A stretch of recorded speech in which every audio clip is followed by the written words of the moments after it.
আসসালামু আলাইকুম। আমন্ত্রণ জানাচ্ছি 52 ওয়ার্ল্ডে।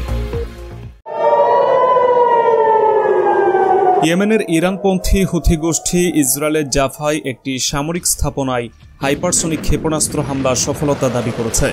15 সেপ্টেম্বর রবিবার এক বিবৃতিতে হুথিদের সামরিক মুখপাত্র জানান, ইতিহাসে প্রথমবারের মতো 20 লাখের বেশি ইসরায়েলিকে আশ্রয় কেন্দ্রে ছুটতে বাধ্য করেছে এই হামলা। তুরস্কের সংবাদ মাধ্যম টিআরটি ওয়ার্ল্ড এ খবর জানিয়েছে। বিশ্ব পরাশক্তিগুলোর নজর এখন হাইপারসনিক মিসাইল বা ক্ষেপণাস্ত্রের দিকে। হাইপারসনিক মিসাইল হল অত্যন্ত দ্রুতগতির একটি ক্ষেপণাস্ত্র, যা শব্দের চেয়ে 5 গুণ গতিতে ছুটে চলতে সক্ষম, অর্থাৎ ঘন্টায় 6200 কিলোমিটার পথ পাড়ি দিতে সক্ষম এই ক্ষেপণাস্ত্র। আর হুথিদের এই ক্ষেপণাস্ত্র 8 গুণ বেশি গতিতে চলতে পারে। মূলত ইরানি হচ্ছে এখানে মূল খেলোয়াড়। ইরানের সামরিক বাহিনীর অস্ত্র কারখানা ইয়েমেনে স্থাপন করা হয়েছে এবং এখানে তৈরি হচ্ছে এই ভয়ঙ্কর অস্ত্র। হাইপারসনিক ক্ষেপণাস্ত্র দিয়ে সাধারণত ওয়ারহেড উৎক্ষেপণ করা হয়, যেটি মিসাইলের মাথায় থাকে। ঘন্টায় 6200 কিলোমিটার গতিতে ছুটে চললেও এটি প্রায়ই তুলনামূলকভাবে কম উচ্চতায় চালিত হয়। নামে হাইপারসনিক হলেও বিশ্লেষকরা বলছেন, হাইপারসনিক অস্ত্রের প্রধান বৈশিষ্ট্য গতি নয়, বরং হামলার অনন্য সক্ষমতা। এদিন হুথিদের ছোড়া ভূমি থেকে ভূমিতে নিক্ষেপ করা ক্ষেপণাস্ত্রটি ইয়েমেন থেকে ইসরায়েলের মধ্যাঞ্চলের দিকে ছুটে আসে। 9 জন ইসরায়েলি আহত হন আশ্রয় কেন্দ্রে ছুটতে গিয়ে। ইসরায়েলি আর্মি রেডিও জানায়, ইয়েমেন থেকে নিক্ষিপ্ত ব্যালিস্টিক ক্ষেপণাস্ত্রটি 2000 কিলোমিটার দূরত্ব অতিক্রম করেছে এবং এটি ইসরায়েলে পৌঁছাতে প্রায় 15 মিনিট সময় নিয়েছে। বিমানবাহিনী এখনও তদন্ত করছে কেন ক্ষেপণাস্ত্রটি আগেই প্রতিরোধ করা সম্ভব হয়নি।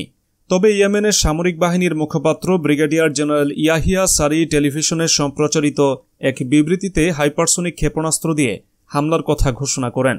তিনি বলেন, দেশের সশস্ত্র বাহিনী তেলাবিবের দক্ষিণে জাফা এলাকায় ইসরায়েলি শত্রু সামরিক লক্ষ্যবস্তুতে একটি গুণগত অভিযান চালিয়েছে।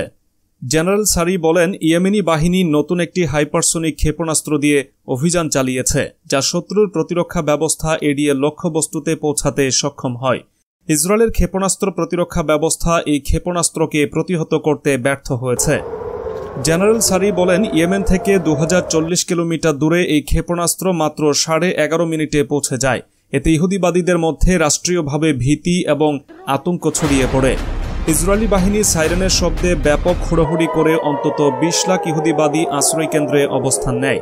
ইসরায়েলের ইতিহাসে এটি প্রথম এই ধরনের ঘটনা। জেনারেল সারি বলেন, ইহুদিবাদী ইসরায়েল শত্রুদের বিরুদ্ধে ইয়েমেনের সামরিক বাহিনী যে অভিযান পরিচালনা করছে তার 5ম ধাপের অংশ হিসেবে এই ক্ষেপণাস্ত্র হামলা চালানো হয়েছে। তিনি জানান, আমেরিকায় এবং ইসরায়েলের ক্ষেপণাস্ত্র প্রতিরক্ষা ব্যবস্থা ভেদ করেই হাইপারসনিক ক্ষেপণাস্ত্র ইসরায়েলের ভেতরে আঘাত করেছে। গাজার জনগণের প্রতি ধর্মীয়, নৈতিক ও মানবিক দায়িত্ব থেকে সংহতি প্রকাশের জন্য ইয়েমেনিরা ইহুদিবাদীদের বিরুদ্ধে লড়ছে বলেও তিনি উল্লেখ করেন। জেনারেল সারি সতর্ক করে বলেন, আগামী দিনগুলোতে ইহুদিবাদীরা এই ধরনের আরও হামলার আশা করতে পারে। একটি সংক্ষিপ্ত বিবৃতিতে ইসরায়েলি সেনাবাহিনী জানায়, ইসরায়েলের কেন্দ্রীয় অঞ্চলে সক্রিয় সতর্কতা সংকেতের পর একটি ভূমি থেকে ভূমি ক্ষেপণাস্ত্র পূর্ব থেকে ইসরায়েলের দিকে আসতে দেখা যায় এবং এটি একটি খোলা স্থানে পড়ে, তবে কোনো ক্ষয়ক্ষতি হয়নি। সেনাবাহিনী আরও জানায়, ক্ষেপণাস্ত্রটি ইয়েমেন থেকে ছোড়া হয় এবং এর প্রতিরোধে ছোড়া ক্ষেপণাস্ত্রের কারণে বিস্ফোরণের শব্দ শোনা যায়। প্রতিরোধের ফলাফল এখনও তদন্তাধীন। ইসরায়েলের দৈনিক হারেচ জানায়, রবিবার সকালে ইয়েমেন থেকে ছোড়া ক্ষেপণাস্ত্রটি ইসরায়েলের তেলাবিবের কাছে পড়ে। এটি শনাক্ত হওয়ার পর অবৈধ বসতিগুলোতে সতর্ক সংকেত বেজে ওঠে এবং আয়রন ডোম ও অ্যারো প্রতিরক্ষা ব্যবস্থা থেকে প্রতিরোধক ক্ষেপণাস্ত্র ছোড়া হয়। তবে প্রতিরোধ সফল হয়েছে কিনা তা এখনও নিশ্চিত নয়। হারেচ আরও জানায়, প্রতিরোধক ক্ষেপণাস্ত্রের টুকরো মডিন শহরের একটি ট্রেন স্টেশনে পড়েছে, যার ফলে কিছু ক্ষতি হয়। পাশাপাশি লর্ড শহরের কাছাকাছি কফার ড্যানিয়েল এলাকাও খোলা স্থানে আগুন লাগার ঘটনা ঘটে। এদিকে ইয়েমেনের প্রতিরক্ষা মন্ত্রী মার্কিন ব্রিটিশ জোটকে সতর্ক করে দিয়ে বলেছেন যে, আগামী দিনগুলো শত্রুদের জন্য অপ্রত্যাশিত বিস্ময়ে পূর্ণ হবে। ন্যাশনাল স্যালভেশন সরকারের প্রতিরক্ষা মন্ত্রী মোহাম্মদ আল আতাফি মার্কিন যুক্তরাষ্ট্র, ব্রিটেন এবং ইসরায়েলের জোটকে সতর্ক করে দিয়ে বলেছেন, তাদের প্রতি আমাদের প্রতিক্রিয়া একটি দুঃস্বপ্নে পরিণত হবে, যা তাদের নিরাপত্তাকে বিপন্ন করে তুলবে। আমরা আমাদের শত্রুদের সতর্ক করে দিচ্ছি যে আগামী দিনগুলো তাদের জন্য এমন চমক নিয়ে আসবে যা তারা প্রত্যাশাও করতে পারছে না। এদিকে এডেন সাগরে ইয়েমেনিদের একের পর এক হামলায় বিপর্যস্ত ইসরায়েল। আর লেজ গুটিয়ে নিয়েছে মার্কিন ব্রিটিশ নৌবাহিনী। ইহুদিবাদী ইসরায়েল ইয়েমেনে পা রাখতে চেয়েছিল, কিন্তু তা তো হয়নি। উল্টো বাবাল মান্দা প্রণালীতে তার সমর্থকদের প্রবেশাধিকারও বন্ধ করে দেওয়া হয়েছে। আল জাজিরা নিউজ চ্যানেল জানিয়েছে, ইয়েমেনি বাহিনী নভেম্বর থেকে লোহিত সাগরে ক্ষেপণাস্ত্র ও ড্রোন হামলা চালিয়ে ইসরায়েলের সাথে সম্পর্কযুক্ত ৮০টিরও বেশি জাহাজ ক্ষতিগ্রস্ত করেছে। এই প্রতিবেদনে বলা হয়েছে, ইয়েমেনিরা ২টি জাহাজ ডুবিয়েছে এবং আরেকটি জাহাজ জব্দ করেছে। নভেম্বর থেকে লোহিত সাগর এবং এডেন উপসাগরে ইয়েমেনি যোদ্ধাদের হামলার কারণে অনেক শিপিং কোম্পানি তাদের জাহাজের এই আন্তর্জাতিক জলপথ ত্যাগ করে আফ্রিকা মহাদেশের চারপাশে দীর্ঘ পথ অতিক্রম করে অতিরিক্ত অর্থ ব্যয় করতে বাধ্য হচ্ছে।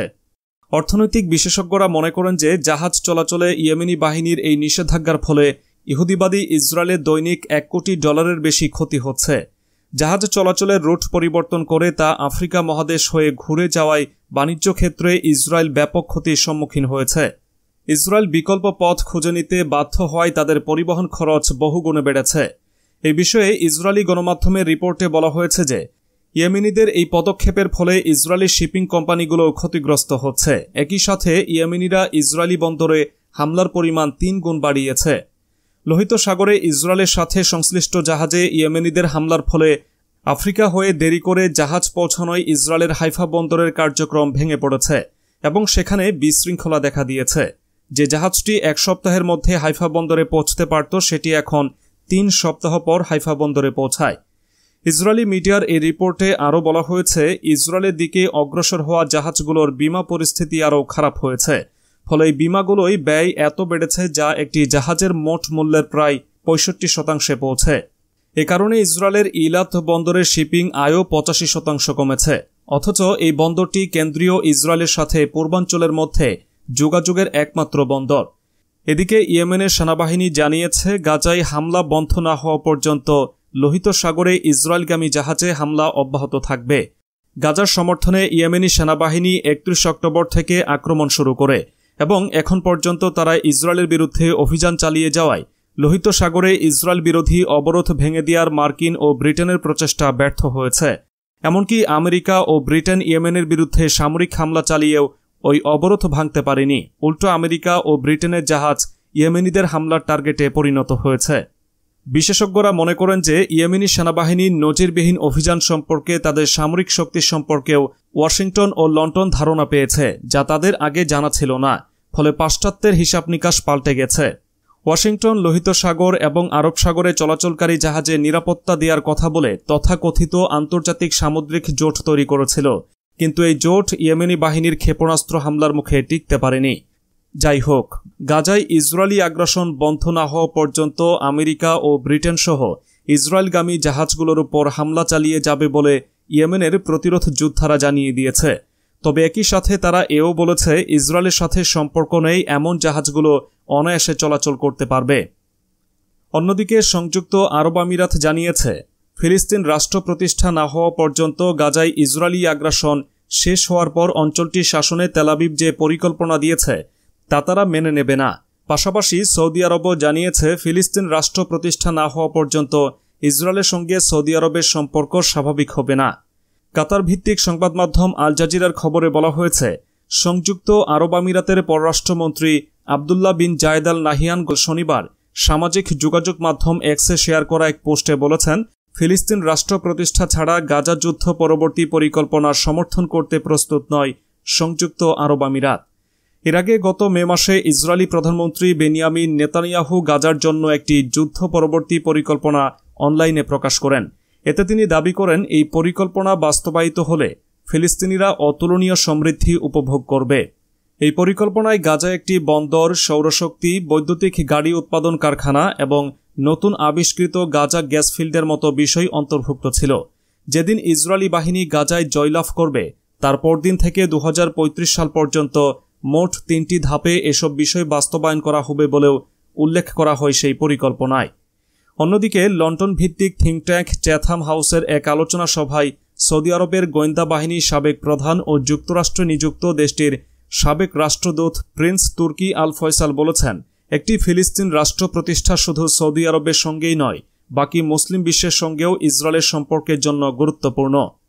সৌদি আরবের এই কূটনীতিক আরও বলেন, ইসরায়েলের সঙ্গে সম্পর্ক স্বাভাবিক করার জন্য সৌদি আরবের কাছে একটি স্বাধীন ফিলিস্তিনি রাষ্ট্র প্রাথমিক শর্ত, কিন্তু ইসরায়েলের পক্ষ থেকে দেশটির পুরো সরকার বলছে ফিলিস্তিন রাষ্ট্র বলতে কিছু নেই। এ সময় তিনি জোর দিয়ে বলেন, সৌদি আরব 1967 সালের সীমান্ত অনুসরণ করে পূর্ব জেরুজালেমকে রাজধানী করে ফিলিস্তিন রাষ্ট্র প্রতিষ্ঠার পক্ষে থাকবে।